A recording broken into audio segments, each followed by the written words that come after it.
Ob koncu epidemije COVID-19 so se pred zdravstvenim domom Bled zbrali predstavniki vseh nujnih in reševalnih služb, ki so tako ali drugače sodelovali pri obvladovanju epidemije. Sam osebno se vam pa zahvaljujem za vse, kar ste naredili. Hvala lepa.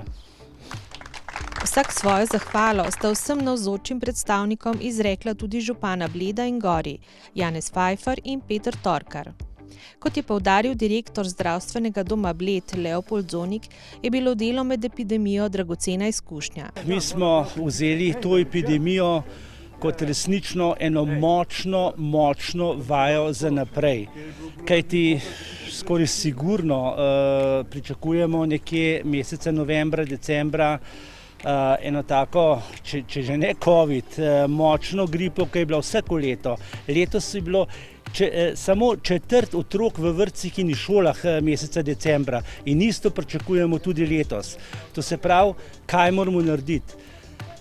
Predvsem je treba povečati osebno higieno, osebno varovanje. Zdravstveni delavci bomo od danes, se pravi od epidemije naprej, ne samo, kadar smo v stiku s kužnim, ampak izgleda vedno do penziona delali z maskami, delali z varovalno opremo in ne nazadnje imeli na vhodnih mestih zdravstvenih domov tudi triažne sestre.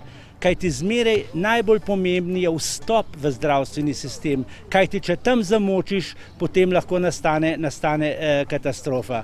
Veliko razkužilnih sredstev, velikokrat razkuževati roke in nikdar z rokam na obraz.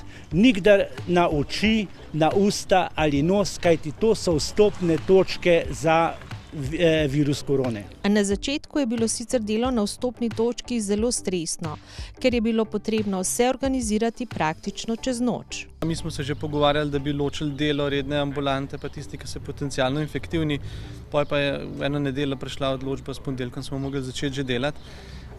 Zelo pomembno je tle bilo prvo tudi neka neformalna poznanstva direktorja, ki je zrihtal neko opremo. Še preden smo dobili karkoli od, rečemo temu, države, od oblasti, je on že nek začetek imel. Pa zelo bi tudi pohvalil tle pa res vodja naše zdravstvene nege. To je pa ena oseba, ki je v tej krizi zelo veliko naredila, pa je pravzaprav čisto skrita v ozadju. Pa veliko je takih ljudi, ne? Se pravi, te ljudi, ki so pripravili opremo, omogočili, bili v službi po res 16 ur na dan, zato da so vse urnike spremenili, da se je oprema zrihtala, da so se ljudje zrihtali, da smo zorganizirali. Je bila kar dragocena izkušnja, smo se pa sproti vsi učili, ne. Jaz preden sem ta prvi bris nazofaringsa vzel, je preprost, kaj sem naredil, šel sem na YouTube, pa sem si pogledal, ne. Pa sem prebral en članek, pa smo, tako kot smo vsi, plavali smo, ne.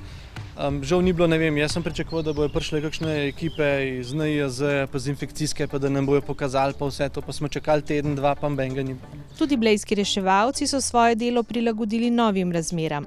Odziv prebivalcev pa... Od začetka je bilo majčkeno nelagodja, kakšen odziven čas se je malo podaljšal, glede na to, da smo se mogli napravljati osebno varovalno opremo. Nekateri so nas malo čudno gledali, ko smo prišli v hišo v polni bojni opremi, tako rečen.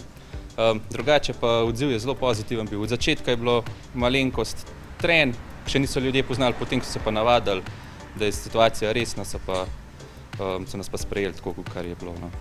Kar v redu. Vstopna točka pri zdravstvenem domu Bled se je s koncem epidemije sicer zaprla, vendar dragoceno znanje in oprema ostajata. A za naslednjič, tako kot vsi, ki so se izkazali s svojim predanim delom.